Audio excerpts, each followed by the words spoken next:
김천까지 스님이 이렇게 오신 것에 대해서 정말로 감사드립니다. 네. 제가 이제 정토에서 윗바사나 명상 수련을 하고 이제 제 개인적인 그 인생이 좀 보는 관점이 변했다 그럴까요? 네. 예, 그런 점이 있었는데 그 윗바사나를 할 때 보니까 이제 나를 개입하지 않는다.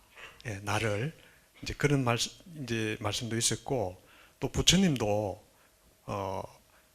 나라는 것은 이제 거문고나 어떤 비파 소리와 같다.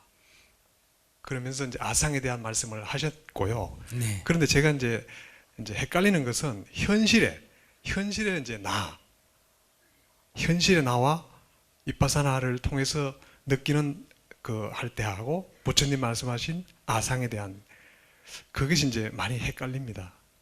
예, 그래서 질문자가 택시를 탔을 때 네, 자기는 그때 뭐라고 불려요?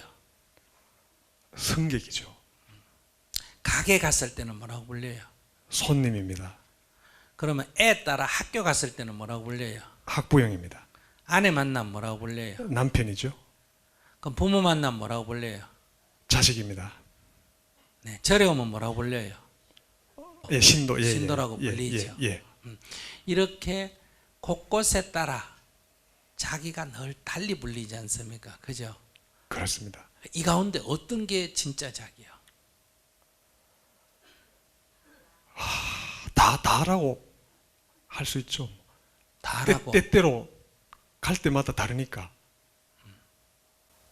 갈 때마다 다르니까 이게 다가 나다고 할 수 있어요.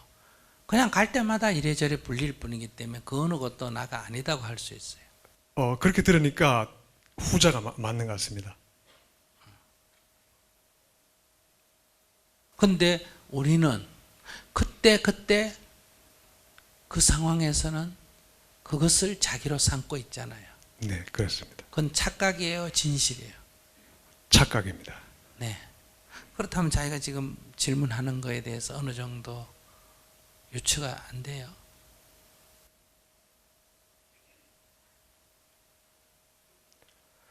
지금 현재 제 마음이 그 수행을 하면서 굉장히 편해지고 그런 건 좋은데 현실하고 아까도 말씀드렸다시피 현실하고 이렇게 했을 때 이게 내가 이것을 어떻게 받아들여야 되나 이제 그런 뭐가 네. 구체적으로 어떻게 받아들여야 돼요? 이렇게 수도 없이 우리는 이것을 나로 삼고 저것을 나로 삼고 하고 있는데 네네. 그 어떤 것도 나라고 할 것이 없기 때문에 뭐하라고 하는 거 아니에요. 네네. 그러나 현실에서는 그 무엇이 그 각각이 다 자기처럼 인식이 되잖아요.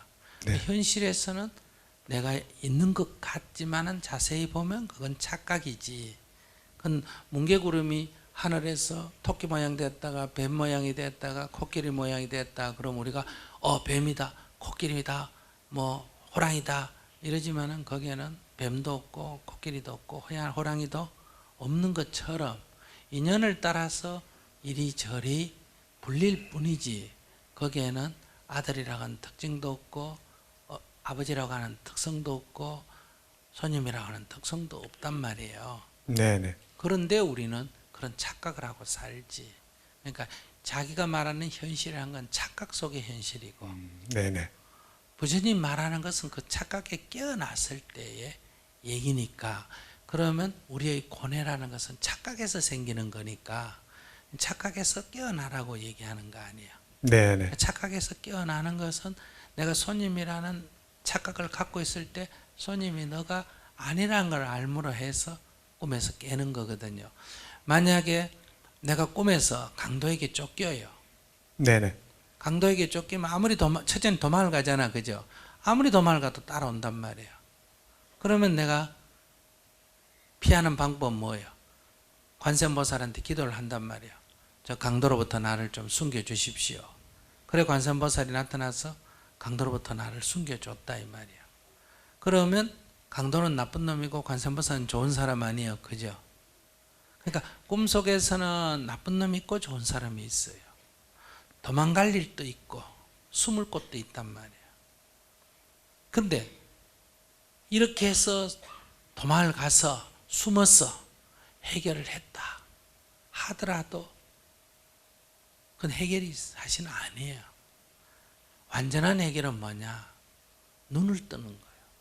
눈을 딱 뜨면 어때요? 꿈에서 깹니다. 해결이 됐잖아, 그죠? 네. 그 눈을 떠서 해결될 때는 어떤 해결이에요? 강로가 있었어요, 없었어요? 관세음보살 때 있었어요, 없었어요? 그러니까 근본적인 해결책은 눈을 뜨는 거지 꿈속에서 어디 숨는 게 아니란 말이에요. 네. 그럼 우리가 말하는 착각은 꿈과 같은 거란 말이에요. 그러니까 현실에 안 맞다는 것은 그게 야, 눈 떠라, 강도는 없다 이렇게 말하면 깨서는 강도가 없다는 말이 이해되지만은 꿈속에서는 강도가 도끼 들고 쫓아오는데 강도가 없다 그러면 이해가 돼야 안 돼요? 안 됩니다. 안 돼. 저렇게 쫓아오는데 자꾸 없다 그러면 어떡하느냐 그 얘기야. 근데 그거는 눈을 뜨면 강도란 건 없는 거예요. 눈을 네. 감고 있는 한은 없다는 게 도저히 말도 안 되지만은 그러니까 여기서 핵심은 눈을 뜨는 거예요. 그래서 깨달음이라는 거 아니에요. 그러면 눈을 떠라 그런다고 눈이 금방 떠지는 거는 아니죠. 우리가 꿈에서 눈 떠려고 할 때 잘 안 떠지는 건 사실이잖아, 그죠? 그래서 이게 꿈인 줄 알면 눈 뜨는 쪽으로 마음이 가고 꿈인 줄 모르면 도망가는데 힘을 쏟게 돼요. 아, 강도가 쫓아오는데 이거 꿈일지 모른다 이 생각이 들면 도망가요, 눈 떠요? 눈 뜨는 쪽으로 노력을 하고 이게 꿈인 줄을 모르면 꿈인 줄 모르면 도망가는 쪽으로 선택을 하고 도망가면 아무리 도망을 가도 끝이 없는 거예요. 여기 도망가면 저기 나타나고 저기 도망가면 여기 나타나고 이러기 때문에 네, 알겠습니다. 그런 관점에서 네.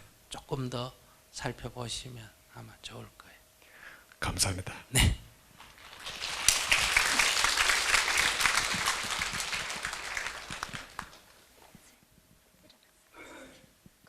자, 조금만 기다리세요. 장님 코끼리 만지기라는 얘기 들어봤어요? 장님이 눈 감았다는 거야. 아무것도 보이지 않는데 코끼리를 다리를 쭉 더듬어 봤어요. 그러니까 기둥같이 생겼어요. 그러면 이 장님은 코끼리의 일부를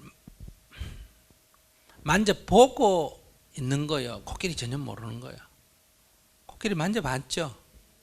그럼 자기 경험 속에서 코끼리는 어떻게 생겼어요? 기둥같이 생겼어요. 그래서 코끼리가 기둥같이 생겼다 이렇게 말하는 거예요. 이거를 편견이라 그래요. 뭐라고? 편견 또는 단견이래요. 그러니까 일부만 보는 거예요.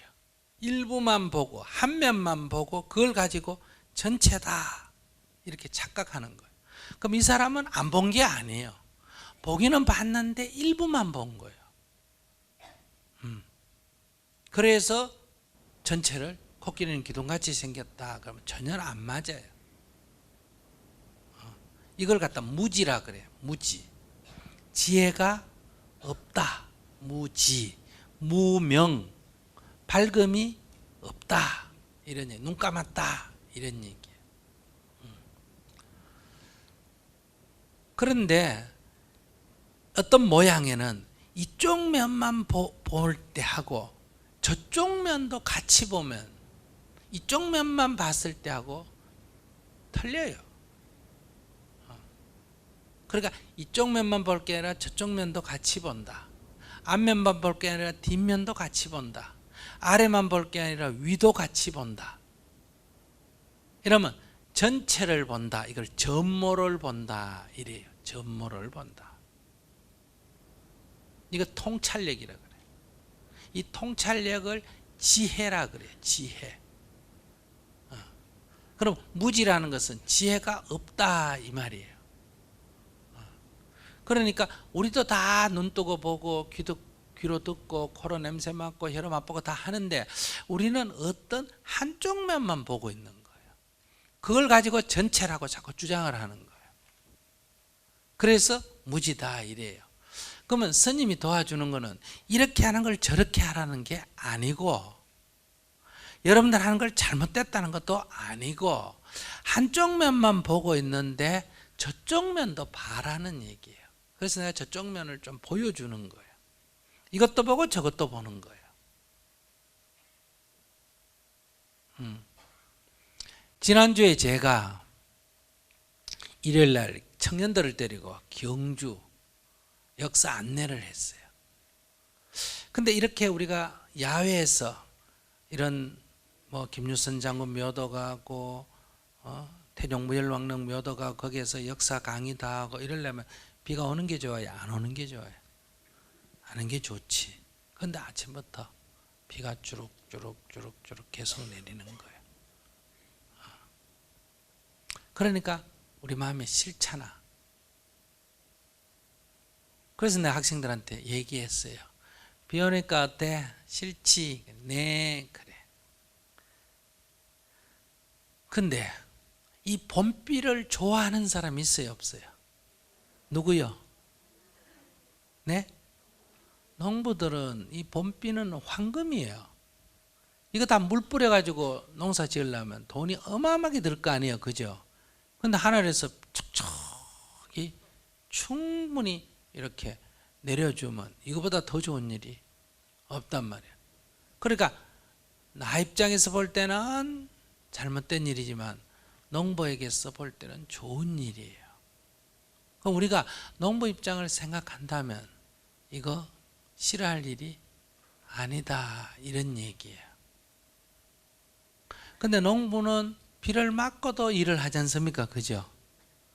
근데 비를 맞고도 일하는 사람이 있는데 비를 맞고 노는 게 쉬워요? 비를 맞고 일하는 게 쉬워요? 노는 게 쉽죠? 그럼 비를 맞고 일하는 사람이 있는데 우리가 지금 비를 맞고 놀러 다니는데 그게 무슨 특별한 어려움이 아니잖아요. 두 번째, 노는데 뭐 비 맞아가면서 놀 일이 있겠나? 그러면 안 놀면 되잖아, 그죠? 근데 농부는 비 맞아가면서 일할 게 뭐 있겠나 하고 안 할 수가 없잖아요. 그러니까 우리는 비 맞고 놀아도 농부보다 낫고, 그것도 필요 없으면 안 놀아도 괜찮고. 그래서 이게 사실은 굉장히 나쁜 일이라지만 나쁜 일이 아니라는 거. 두 번째, 그날 경주에 벚꽃이 만발했기 때문에 만약에 비가 안 왔으면 경주 시내 전체가 주차장이 되어버려요. 조금 이동하는데 시간이 엄청나게 걸립니다. 그리고 모든 그런 관광지마다 사람이 북새통을 이루어요. 근데 보통 벚꽃놀이 하거나 봄놀이 놀러 온 사람이 일반적으로는 비 맞고는 놀러 나와야 안 나와요? 안 나오지. 그러니까 우리가 그 유적지에 갔을 때 사람이 있을까 없을까? 주말인데도 없겠죠. 그럼 한가하게 구경하기가 좋아요, 안 좋아요? 좋지. 그러니까 어떤 이것이 꼭 나쁜 것만 있는 게 아니라는 거예요. 그러면 한쪽 면만 보면 아이고 비가 왔어 이거 이러지만은 다른 면까지 같이 보는 사람은 비 오는 거 같고 뭐 안 오면 오라는 건 아니에요. 안 오면 안 오는 대로 또 날씨가 화창해서 좋지만은 거기는 손님이 박닥박닥해서 나쁜 점이 있고, 비 오면 약간 우산을 써야 되고 그런 게 있지만은 대신에 한가하게, 특히 우리는 구경 온 게 아니라 역사 강의도 듣고 해야 되니 사람이 많으면 집중력이 떨어지잖아, 그죠? 그래서 이게 장단점이라고 할 수 있을지 어쨌든 양측면이 있다는 거예요. 양측면이 있다. 그러니까 아까 저 할머니 보살한테 내가 얘기하는 거는 부모가 자식을 돌봐주는 게 좋은 점도 있고 부모가 자식을 돌봐주는 게 거꾸로 나쁜 점도 있다. 자식이 부모의 말을 잘 듣는 게 좋은 점도 있지만 반드시 자식이 부모 말 들으면 좋다고 말할 수가 없다. 부처님이 출가할 때는 부모 말 들었으면 큰일 날 뻔했어요. 안 들었기 때문에 천만 다행이지. 그런 점이 있다 이거예요. 그런데 평균적으로는 어떠냐? 어릴 때는 부모 말을 잘 듣고 부모가 또 돌봐주는 게 비교적 좋은 점이 많고 20살 넘어서는 부모가 돌봐주거나 부모 말을 잘 들으면 평균적으로 나쁜 점이 더 많습니다. 내가 출가해가 절에서 하는데 여러분들이 볼 때는 스님은 가능하면 여자 안 만나고 공부에만 집중하는 게 좋아요? 스님이 됐는데도 여자 만나고 맨날 밖으로 돌아다니는 게 좋아요? 그런데 우리 부모님이 볼 때는 저렇게 혼자 사는 게 좋아요? 여자 만나는 게 좋아요? 근데 부모의 그런 바람, 아이고 결혼하면 어떻고 애기라도 하나 낳아라, 이거 바람은 엄마로서 아빠로서의 바람은 되지만 그것이 승려된 아들의 미래에는 큰 장애가 된다. 부모가 자식을 망치려고 그런 생각을 한 건 아니지만은 자식 걱정해서 한 게 실제로는 자식한테 나쁜 일이 된다는 거예요. 근데 우리는 자식 걱정만 할 줄 알지 그게 나쁜 일이 될 거라는 거는 생각 못해. 내가 순수하니까 다 좋은 일만 생길 거다, 이렇게 생각을 한다는 거예요. 어제도 우리가 고3짜리 아이가 이 성적 충동을 도저히 이게 막 참기가 어려워서 하소연하는 그런 질문이 있었어요. 고3인데 일반적으로 보면 공부는 안 하고 쓸데없다 이러지만 개인적으로는 이해가 되는 일인데 그런 얘기를 엄마한테 할까 안 할까? 안 하겠죠. 그러면 엄마는 애 공부한다고 힘든다고 보약을 더 지어 먹일까 안 먹일까? 먹이겠죠. 그럼 아이는 더 힘들어요 안 힘들어요? 더 힘들지. 그러면 엄마는 아이를 위해서 했는데 아이는 결과적으로 더 힘들어진다는 거예요. 그러니까 이런 게 한두 가지가 아니에요. 그러니까 이거는 사물의 한 면밖에 못 보기 때문에 일어나는 일이다. 그래서 사물의 다른 면도 봐야 된다, 이런 얘기예요. 근데 우리는 순간순간 한 면만 보는 거예요. 여러분들은 지금까지 택시 타면 승객이고 가게 가면 손님이고 학교 가면 학부형이고 너무 자연스럽게 생각했잖아. 근데 여러분들은 지금 자기가 엄마라고 착각하고 있잖아. 자기 엄마 아니에요. 애 만날 때만 잠시 뭐다, 엄마라는 이름이 불리고, 남편 만나면 아내라고 잠시 불리지 자기 아내 아니에요. 만약 남편이 죽었는데도 자기 아내 아니에요. 아니에요. 그래도 자기는 아내라고 해서 나는 재혼을 할까 혼자 살아야 될까 고민하잖아. 자기는 그냥 더 이상은 이제 아내 아니에요. 부모님이 돌아가시면 자기는 더 이상 자식이 아니에요. 애들 학교 끝나면 자기는 더 이상 학부형이 아니에요. 택시 안 타면 승객이 아니에요. 절에 안 다니면 불교 신자가 아니에요. 근데 교회 다니다가 절에 왔는데도 아직도 교회 신자, 아이고 내가 교회 다니다 절에 왔대나 이런 걱정하는 거예요. 그러니까 그거는 이미 지나간 꿈을 가지고, 어젯밤에 꾼 꿈을 가지고 지금 걱정하는 거하고 똑같은 거예요. 그래서 우리가 다른 면까지 같이 보는 눈을 트는 거예요. 그러면 어때요? 하나만 보면 싫고 좋고가 강한데 양면을 다 보면 어때요? 싫은 감정은 있지만 그게 크게 휩쓰이지 않고, 좋은 감정은 있지만 그게 크게 휩쓰이지 않는다. 그러면 마음이 감정 기복이 들쑥날쑥 하다가 감정 기복이 조금 적어져서 잔잔해진다. 파도가 아주 심하게 치다가 고요한 파도가 치는 것과 같다, 이런 얘기. 이게 이제 지혜로워진다, 이렇게 말해요. 그러니까 이걸 깨닫는다는 거는, 눈 뜬다 이렇게 표현하는 거는 안 보이다가 본다는 것보다는 한쪽만 보다가 다른 쪽도 본다, 그래요. 그러니까 나는 뭐다 하지만은 그 무엇도 아니다. 그게 공이에요. 공이니까, 그 무엇도 아니니까 그 무엇도 뭐 할 수 있다? 순간순간 될 수가 있다. 여러분 착한 사람이야 나쁜 사람이야? 착한 사람도 아니고 나쁜 사람도 아니에요. 그러나 순간순간은 착한 사람도 될 수 있고 나쁜 사람도 될 수가 있는 거예요. 내가 착한 사람이면 나쁜 사람이 될 수가 없고, 나쁜 사람이면 착한 사람이 될 수가 없어요. 난 착한 사람도 아니고 나쁜 사람도 아니에요. 그러니까 어떤 여자분이 와서 나하고, 스님이 너무 좋으니까 나하고 연애합시다. 근데 내가 싫다고 안 하면 그 여자분은 이렇게 항변할 수가 있겠죠. 너를 좋아하는 이 한 여자의 마음도 이해 못하는 게 네가 무슨 일체 중생을 구제한다고 그러냐. 이런 말이 돼야 안 돼요. 말이 되지. 그래서 그 한 여자를 위로하다가 보면 다른 사람으로부터 또 비난을 받아야 안 받아요. 비난을 받고, 그럼 다른 사람의 눈치를 살펴가 비난 안 받으려다 보면 한 여자로부터 비난을 받을 수가 있겠죠. 그러니 그럼 법륜 스님은 좋은 사람이야 나쁜 사람이야?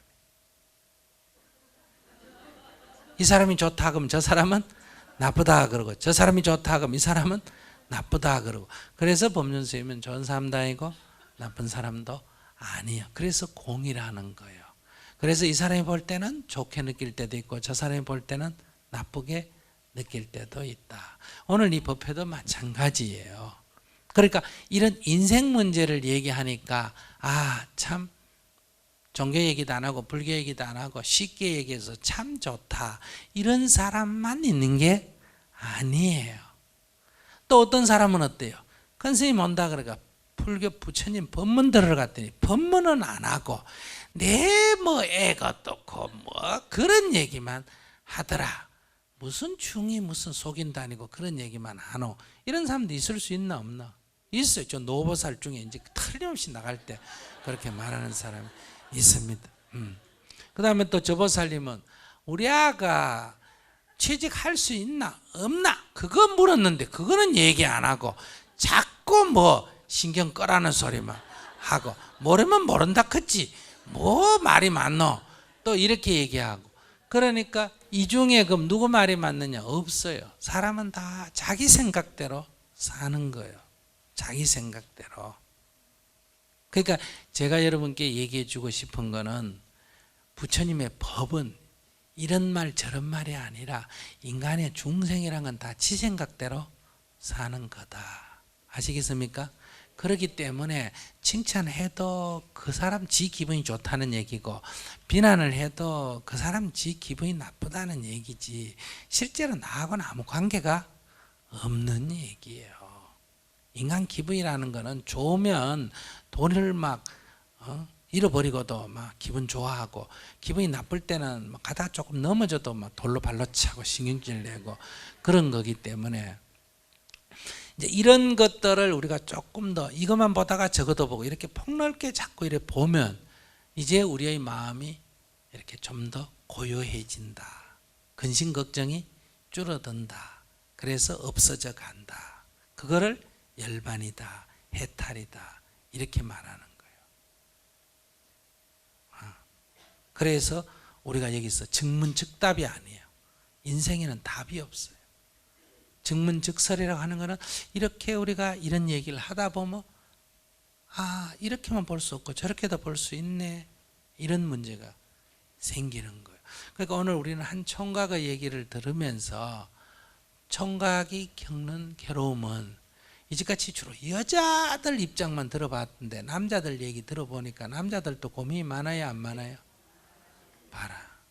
그 여자들이 자기 생각, 남자들이 술 먹고 뭐 하고 여자 안 돌본다고 하는데 또 남자 얘기 들어보면 여자도 또 문제예요. 또 애기 얘기 들어보면 엄마가 부모 때문에 다 저리 생기니까 부모도 반성해야 되겠죠. 또 부모 얘기 들어보면 다 아들 때문에 뭐예요? 애들 때문에 죽겠다 그래요. 그래서 이런 걸 우리가 같이 볼 수 있다면 훨씬 부모도 괴로움이 줄어들고, 즉 자녀를 이해하니까 자녀도 부모를 이해하면 조금 괴로움이 줄어들고, 여자도 남자를 이해하고 남자도 여자를 이해하면 훨씬 줄어들게 된다는 거예요. 그래서 이거는 부처님의 깨달음은 특별한 게 아니라 전체를 보는 눈을 키워준다. 이걸 갖다 마음을 열어준다. 이렇게 말을 하는 거예요.